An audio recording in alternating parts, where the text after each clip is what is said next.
Evo kako da složite posteljinu i glomazne stvari tako da ne zauzimaju puno prostora u ormaru i da bude na jedan praktičan način.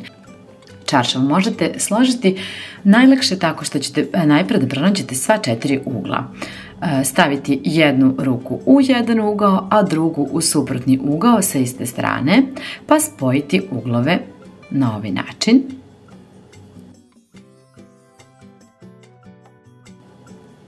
Zatim preklopiti ovako. I na kraju složite ovako kao običan čaršav.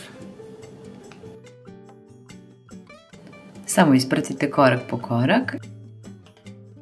Uvek sam ovako slagala posteljinu i nekako mi mnogo prostora u ormaru zauzme, dok nisam isprobala ovaj način. Najpre navlake za jorgan prostrem jednu preko druge, a zatim presavijem na pola po dužini i nekoliko puta po širini.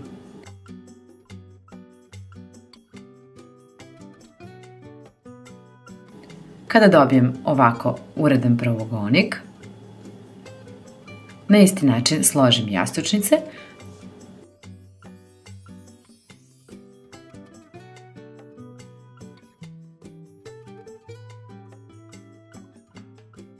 A zatim ih bukvalno ubacim na ovaj način sa navlakama za jorgan.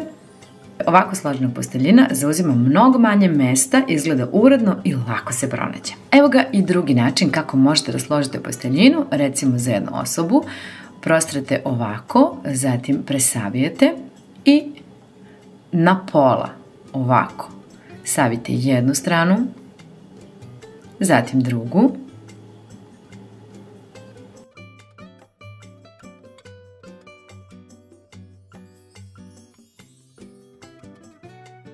Stavite jastučnicu i presavite ovako.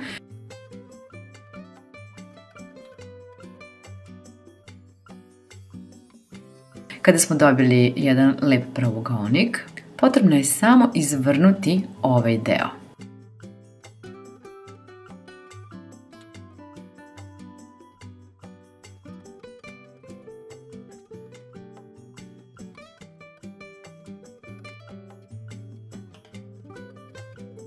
Na ovaj način je veoma uredno složena posteljina i sve na jednom mestu.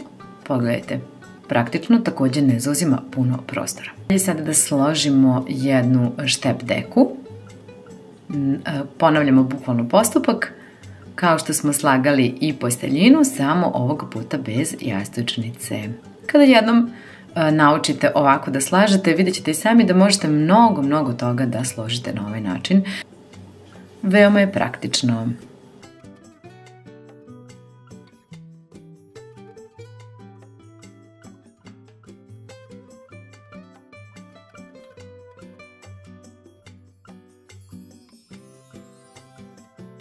Izvrnite ovaj deo i upakujte na ovaj način.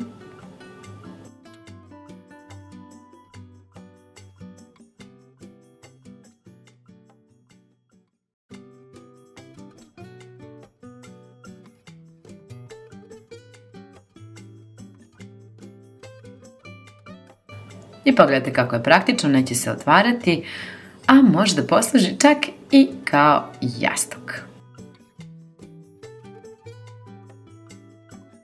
I za kraj sam vam ostavila kako da složite dečiji kompletić ili recimo pidžamu, tako da bude sve na jednom mestu. I tako će biti kompletići i pidžame vrlo jednostavno spakovane. Ako vam se dopada, podelite ovaj video sa svojim prijateljima i ostavite komentar ili barem like. Puno vas pozdravljam, ćao!